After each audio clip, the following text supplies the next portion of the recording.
చైతన్యరథం ప్రేక్షకులకు స్వాగతం, నమస్కారం. అమరావతి మీద విషం కక్కుతూ వ్రాసిన సాక్షి జర్నలిస్ట్కి, అచ్చేయడానికి అనుమతించిన ఎడిటర్కి మీరు ప్రచురించిన కథనానికి సంబంధించి కొన్ని విషయాలు స్పష్టం చేయాల్సిన అవసరం ఉంది.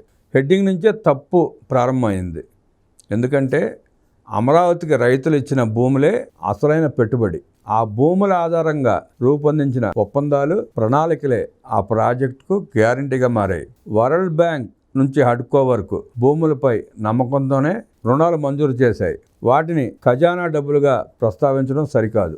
టెండర్ల విషయానికి వస్తే అమరావతి నిర్మాణానికి సిఆర్డీఏ పూర్తిగా పారదర్శకంగా బహిరంగ టెండర్లు ఆహ్వానించింది. అర్హత గల సంస్థలు ఆన్లైన్లో బిడ్లు సమర్పించాయి. ప్రతి టెండర్ పత్రంలో ప్రాజెక్టు వివరాలు, అర్హత ప్రమాణాలు, జాతీయ ISCPWD మరియు అంతర్జాతీయ ప్రమాణాలు LEED, ISO వంటివి స్పష్టంగా పేర్కొనబడ్డాయి. ఎంపిక ప్రక్రియలో సాంకేతిక అర్హతతో పాటు తక్కువ ధరను పరిగణలోకి తీసుకున్నారు. నాణ్యత, భద్రత, స్థిరత్వం కోసం అత్యున్నత ప్రమాణాలను అనుసరించారు. ఇవన్నీ సిఆర్డీఏ ప్రొక్యూర్మెంట్ పోర్టల్లో అందుబాటులో ఉన్నాయి. అవి చూసి ఉంటే మీరు ఈ విధంగా వ్రాయడానికి మొహమాట పడేవారు, సిగ్గుపడేవారు. అమరావతిని వరల్డ్ క్లాస్ సిటీగా డిజైన్ చేశారు. మన దేశ చరిత్రలో ఇంత శాస్త్రీయంగా, ప్రణాళికాబద్ధంగా చేసిన ప్రాజెక్టు ఇంకొకటి లేదంటే అతిశయోక్తి కాదు. జగన్ రెడ్డి తీసుకొచ్చిన రివర్స్ టెండరింగ్ విధానంతో ఎలా అనర్థాలు జరిగాయో ప్రజలందరికీ తెలిసిందే. తిరుమల ప్రసాదాల విషయంలో జంతు గోవులు కలిసి ఉచిత అన్నదానం కూడా నాణ్యత లేకుండా చేశారు. జగన్ రెడ్డి హయాంలో రోడ్లలో గుంతలు పూడ్చేందుకు ఎన్నిసార్లు టెండర్లు పిలిచినా కాంట్రాక్టర్లు ముందుకు రాలేదు. చివరకు బ్రతిమాలినా వారు జగన్ రెడ్డిని నమ్మలేదు.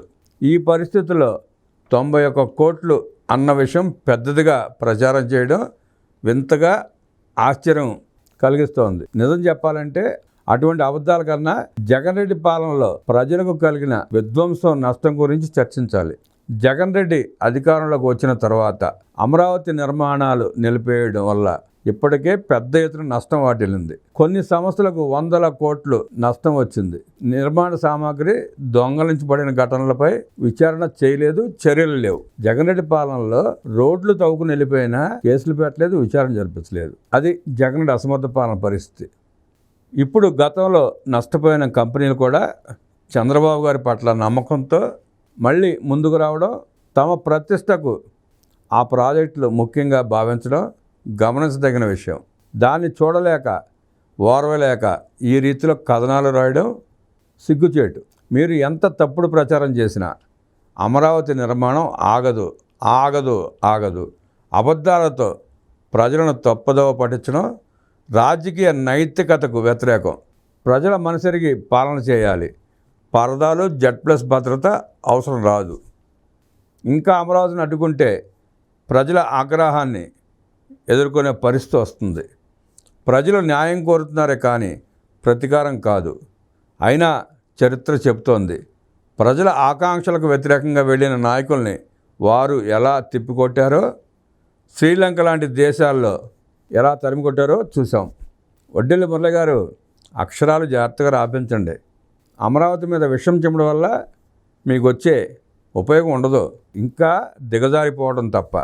జర్నలిజం నైతిక విలువలను దిగజారుస్తున్న మీకు పదే పదే గుర్తు చేస్తున్నా మీ మారని వైఖరి పట్ల తీవ్ర అసంతృప్తి వ్యక్తం చేస్తారు ప్రజలు. మారండి, ఇకనైనా మారండి. నమస్కారం.